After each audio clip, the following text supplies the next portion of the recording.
Hello and welcome to the closing beat, everybody. Happy Thursday to you. How we doing out there? Good? You feel good now? Like all day you got to watch the financial channels and they're just hanging out by Jackson Hole with the Grand Tetons behind them, and you're like, meanwhile, just like melting where you're at. They got their sweater vests on and stuff. I'm like, Jesus. What a life, what a life. Anyways, we are financial advisors here at Jazz Wealth, hoping for that little depression, what is it, tropical depression, make its way up and cool things off for us here. We can handle it. What you think? That would be great. Yeah, no, I'm rooting for it. Been monitoring it all day. Very excited. Oh, you're there. Can we hear you?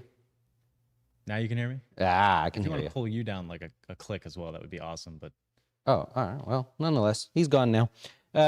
So anyways, we're financial advisors here at Jazz Wealth, and tonight we've got Wine and Wealth. I'll be doing it from home, actually, and maybe Whiskey and Wealth, but who's counting? So hope you'll join us for that. We're going to talk about using our planner to strategize for other things that are not necessarily retirement related. Goals that you may have, long-term goals, wealth building goals, debt goals, personal finance goals. We'll go through all of that so we can get the most out of it. And of course, I'll stick around and answer questions as long as you like. While other advisors are playing checkers, we are playing chess. I actually had a good one for you here today. Clients are retiring abroad and they just got their debt paid off and they're like, what now? What do we focus on? And I'm like, what do you mean, what do you focus on? They thought they were at the end of the game. I'm like, let's do this, right? Tax strategies and tax optimization is what we tackled there. So more than just retirement here at Jazz Wealth. Do we have a Guess the Dow winner? Do we need to do that? Oh, we have a leaderboard. Yay! Yeah, you got your leaderboard there. We got Silk, Lori, Nikhil, Frankie, and Ron. And I just, for the people that are playing Guess the Dow at jazzwealth.com/Guess the Dow, you got to get your game up. The Silk and Co have been dominating for the last month and a half. So if you are playing, you gotta step your game up a little bit. They got it figured out. They're killing us. They got an inside track there, huh? Yeah. So that might be the best group of names I've ever seen, by the way. Like, you don't see anybody in there that's just like Joseph Smith, Yeah. You're right. Ron, but Ron's no, okay. but Ron, that's ever since that show. Ron's a catchy one. Yeah. You guys should be proud. Your parents actually tried on your name and said, let's do something cool here. You mean they didn't get Dustin and Cody? I just feel like that was it. They just pick something. We don't care. Mama Jazz not going to like that one. Okay, so let's get started here. First thing I want to point out for you guys, volatility right on schedule. Ta-da! Oh. Volatility. We talked about this a couple weeks ago. We said, hey, we are here. And volatility is going to go up from here, meaning more daily wiggles back and forth. And wouldn't you know it, we've had that ever since then. So although you don't look back and say, I'm going to make decisions based on prior actions, you can use it to get a sense of a seasonal performance of the market. And of course, August is known for seasonally having volatility pick up. That is exactly what's happening. The backs and the forths, the difference between the highs and the lows, that is what we're seeing here. Yesterday, I thought was pretty impressive. Today, started off like it wanted to finish that and then just erased all of yesterday's gains and then some. So now we have essentially a dead cat bounce off a 50-day moving average for the technical traders out there. We have reversed course altogether. Volatility is on schedule. If you look at the S&P, let's do it this way so you can look. A 5-minute chart here. So there you go. We started the day with a gap higher this morning. All looked good. General mood in the market, all was good there. We were set to open up 0.6% in the S&P. We're like, yeah, this is fine right here. Unfortunately, retail earnings has really not gone that well. They're all saying there's a shift in the consumer. We're going to talk about that here in just a little bit. And by the way, it's not that they can't afford to find the work or that they can't find work and they're on unemployment, because unemployment claims came out today, or jobless claims came out, showed less people are actually filing for unemployment. So we all got jobs, just things cost a lot more, and we're having to make tougher decisions there with what we're going to spend our money on there. If we look, for what gain we had this morning, half of that came from one stock. How does that make you feel? That one stock couldn't hold up its end of the bargain there for the day. That'd be NVIDIA. And when that started to pull back, that took out and sucked all the energy out of the stock market here today. NVIDIA was up 9% before the start and was actually up more like yesterday. Before the open, it was up 9%. Starts giving it back there, and that's it. Nothing but lower the rest of the day. Doesn't matter whether you look at the S&P 500. Doesn't matter whether you look at the NASDAQ, also erasing all of yesterday's gains. Doesn't matter if you look at the Dow. Doesn't matter if you look at the Russell 2000. Doesn't matter if you were hoping bonds would help you out there. They didn't even continue their momentum there. So volatility in the bond market and the stock market is expected. It is here. It is predicted by volatility itself and its historical performance. And it is not likely going anywhere, especially tomorrow with the good old Jackson Hole speech going on from Jerome Powell. One bright side, about 30% of the S&P was actually positive today. The financials, if you use the XLF or the KRE or whatever, financials had the most or the greatest percentage of stocks that were positive on the day. So out of all the sectors there, however, it was mostly the insurers, and it wasn't really impressive. So MetLife up less than 1% there. AFL, typed ALF. So you got Aflac up 1.5%. Okay, that's not too bad there by the end of the day. They did okay. Prudential, just go through the insurers, and that's where you're going to find a lot of the action to the upside here today. Other big names, Amazon, reversing course, almost back below the 50-day moving average. Microsoft, of course, doing something similar, but started with the gap higher on the day. Apple, there you go. It's just not looking good. Tesla, the big names that drive the market, not looking too good there. And it's unfortunate. Apple actually having similar performance, almost exactly the same performance that it had, given that today is the anniversary of when Steve Jobs stepped down as Apple's CEO. It was on this very day, August 24th, right? Yeah, August 24th, 2011. He stepped down. He announced it after hours, and so the stock fell like 3%. It ended up getting a little support from the analysts during the next trading day and finished down only about 1% or so for Apple. Sadly, he died 40-something days later, so it was really, really close there. But that is the anniversary. I'll try to pick we've been talking a lot about death lately. I'll try to pick something a little nicer next time, but I can't control the anniversary. So that's what's going on. Looking around the market, that is the theme, volatility. Very tough to pick a direction and see that direction have any sort of consistency, whether it's in bonds over the last couple of days, stocks, doesn't really matter. Oil, I'll give you that. Whether it's in oil, generally pulling back here, but really tough. Gold, okay, I'll give you a gold. Not so bad there. But other than that, volatility is the key of the day. All right, moving on. Stocks in the news here. Well, NVIDIA, of course, right? The best news for them from what I looking through their entire earnings there, was their current quarter's forecast. So if you're a bull and you want to be in NVIDIA and you want to pay, 24 times forward sales there, okay, have at it. But they're forecasting to make $16 billion in the current quarter versus $12 billion there. Gross margins for NVIDIA, 71.8%. Gross margins, but still, that's a really high number there. They're doing a $25 billion share buyback. That's not a lot. It's about 2% of their total value now that they're worth $1.2 trillion. They use the word AI in their earnings just about 100 times in their conference call that they did there. And if you're curious, over the last 10 years, just some fun stats for you here. Over the last 10 years, NVIDIA has had just over a 13,000% rally. No one is anywhere near that. They have way surpassed that. The next closest we looked was Broadcom.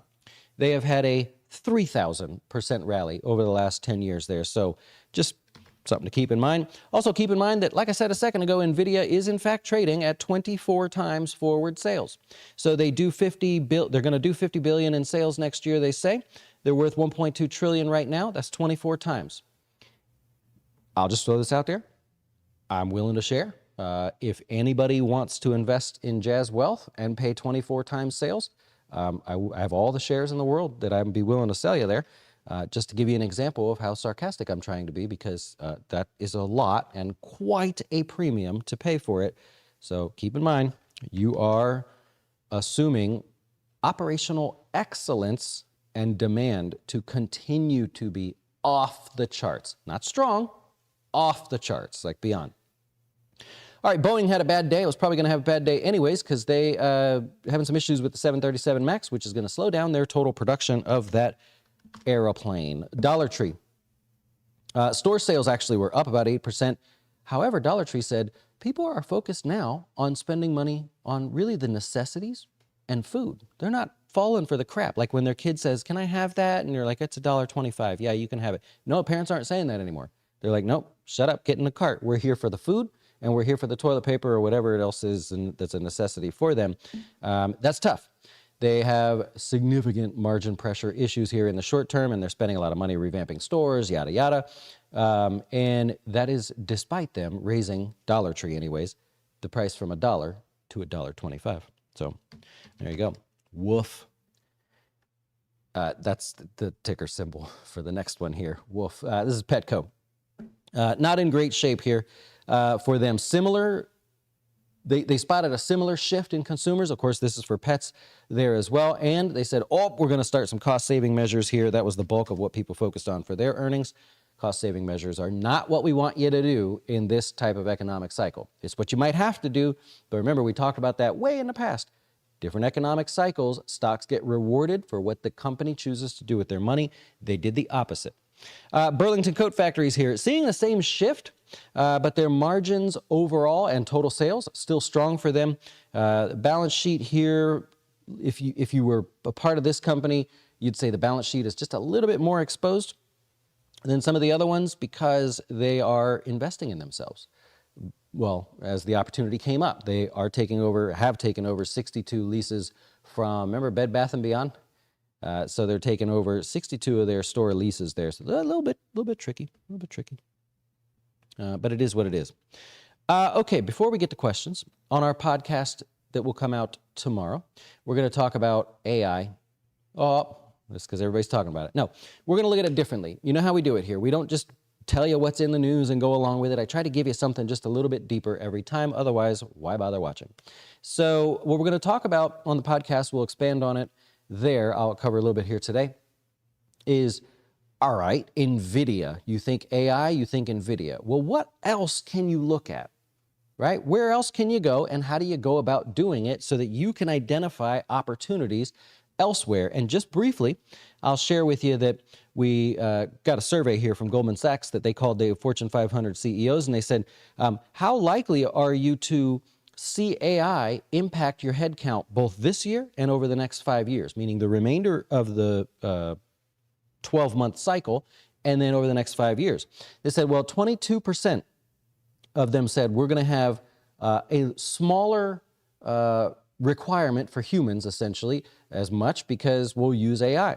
42% of them said there's no changes over the next year. However, if you look over here, over the next 5 years, that's how you tell where they're putting money. 74% of them say we would need less people because of AI, which means they're using and planning to implement AI into their practice. They're not just considering this a fad. That's really important because if they say that, that means they're committing dollars to it. If they commit dollars to it, some companies will do it efficiently and they will make, I should say it this way, they will have higher profit margins, which means the stock should be worth more. Some companies will do it and will fail miserably. That just won't be a good impact for them. And so we're going to go over how to break it down going stock by stock to look at the impact of lowering wages relative to, using AI to expand your profits, right? So we're going to see how that's going to work by sector. I'm going to go through each sector to show you who you really probably shouldn't be focused on because there's not really that much of an impact. And I'll give you an example real quick. Tell me what you think the impact of AI will have on a company like Hilton. Will this be a game changer? Will they be able to lower dramatically the amount of employees that they have, then use AI to replace their skill set, which will increase their total profits, presumably over time, right? Because there's a cost to set it up. Will it be great for Hilton? Probably not, right? and this is general, I know you don't have the data, but well, we need physical people to go clean the room for the moment. We need physical people to clean the hotel. We need physical people to be there, to open the doors, right? To host the events and set up the conference center areas and stuff, right?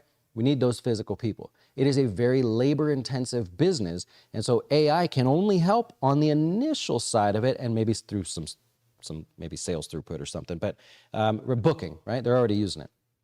But we're not going to be able to significantly lower the amount of people that work in hotels physically, that do things, move stuff, that clean stuff, right? Now, what did we talk about a minute ago? Prudential.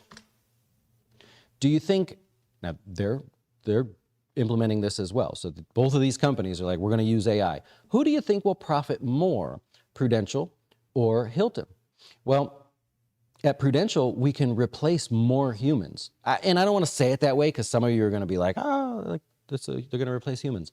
Yeah, it's going to happen. So we have less, or we have more exposure here. Someone's job has more exposure to AI than Hilton does, because you still have to refill the minibar with the stuff, right? So that's what we're going to break down and kind of look at. It was a long way of explaining it. I'm sorry I did that to you, but I'll go over all the details there so that you can make a more informed decision about what's next, right? This is all going to take place over the next 5 years or so. Where should you be looking? Okay? Okay. Okie dokie. Okay, so tomorrow, just first thing in the morning, Jerome Powell. Sadly, did you know over in Jackson Hole, what is the conference called? Why are they there? What is even happening there? Why do they all just descend on the same? It's actually put on by the Kansas City Fed.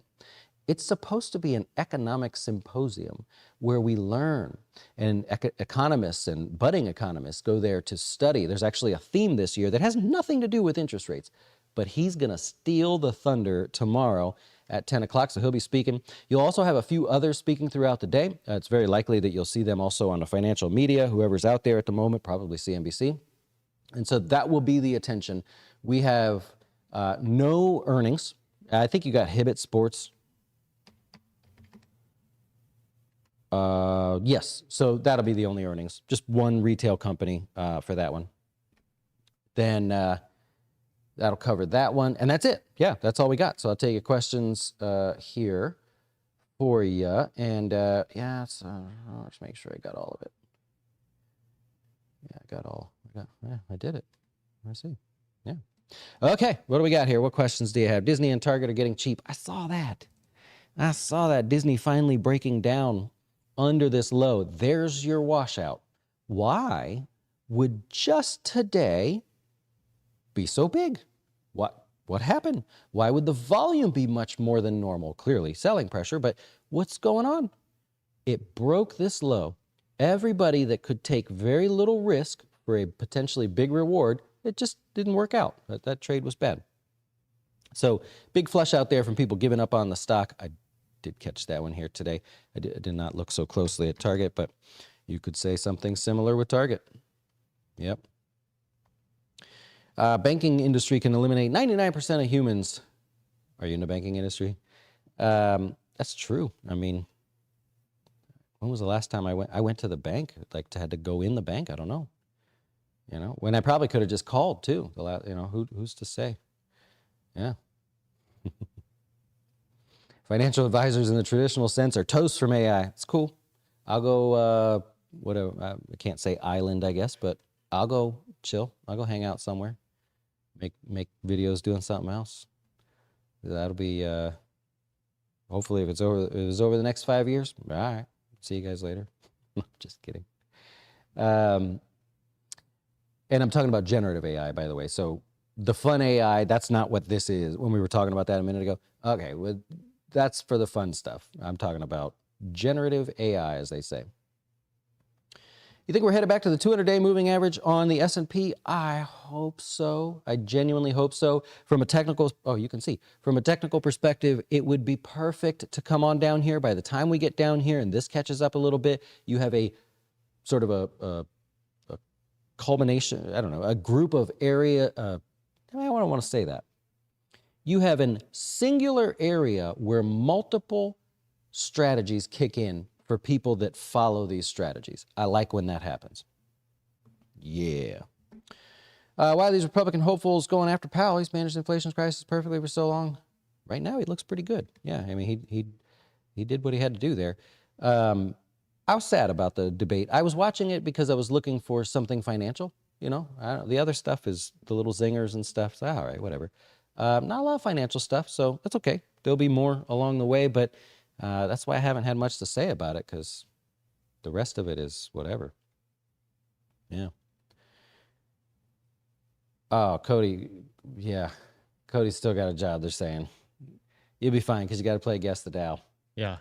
Yeah. Although that's pretty much automatic at this point. I mean, we tried to use ChatGPT for it to help us get the winner out of it yesterday. It didn't work so well. What do you mean you tried to use it? Like, just plugged in the entries and said who was closest without going over, and it started doing like all these equations, being like subtract, blah, blah, blah, blah. Oh. It didn't really work. We tried to use it, so I'm safe. I'm good. Okay, yeah. Good.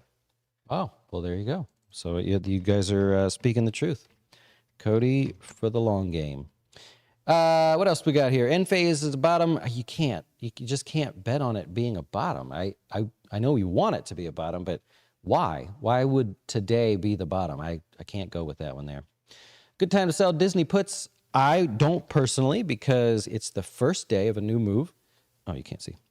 First day of a new move, and I don't like that. I do like the flush out there, but I don't have to be first to participate in that. So for me, it's a no. If you're a little more aggressive, that's fine. Need a podcast about the journey of jazz and how I ended up in Florida. That's a long journey. Actually, if you go on our YouTube channel and sort by date, and you go look at the first 2 or 3 videos, that maybe even 3 or 4 videos, we actually made it into a show. Like, it's just a short thing, but like almost like we were on TV. Like, we made it edited and like traveling and starting the business and buying the stuff and getting it up. So if you're curious about the heyday there, which was over 7 years ago now, you can check that out. That'd be the first couple videos to go up. The Boston Fed president today said, don't expect rate cut. No, he didn't say that. Said extremely likely rates will stay elevated a substantial amount of time. Shouldn't of that brought more of a flush. I personally thought, with what he actually said, that the bond market would be a little bit more eager to continue the rally. It did not. Not much happened, actually. I mean, I'm guessing people just said, well, we're going to wait for Powell and see what happens. But compared to the volatility we've seen, today was kind of a snoozer for bonds. Generally, it's a big day, but not compared to recently. Yeah. You think Powell will finish the job tomorrow? I honestly, if I had to guess what he's going to say, this is not what it's hyped up to be. This is not a Fed meeting. This is not the conference afterwards. This is him there to do a different job, and he's going to give a speech while he's there. He always does. So I actually think that the comments will be somewhat light, where he'll continue to say, we'll use all available data as it comes in to make our decisions. I don't think he's going to say, we're just going to stop here raising rates. I don't know. Yeah. I log in from the islands, man. Yeah. I'd be alone. My wife's not a big fan of the islands, but it might work out. Does increased volatility in general help the double market leveraged ETFs? Yes, if you're playing throughout the day. If you're going to play for multiple days, you're going to get yourself in trouble. It's going to cost you more than it's worth. But yes, that's what they live and breathe on. Yep. You guys are talking about something else there. Tom, what about thoughts on SoFi? SoFi. Thoughts on strong resistance at 8. I don't see the 8. You want more in the mid 7s today. Went a long way to getting you there, but I don't see it's above 8 at the moment, so you're looking for it to break down under 8. I think that is certainly possible. Entire portfolio today fell by $500. It's mostly a dividend-based portfolio. Okay, so you have, let's see. You have, what, about $10,000 in that account? 9,000 something dollars after today? Support you, man. Okay, gotcha. Gotcha. Well, speaking of support, I've got to support our clients here tonight. So get ready for our Wine and Wealth. If you are brand new to joining us here at Jazz, just go into the dojo. It's built our own portal there. You'll see it pop up.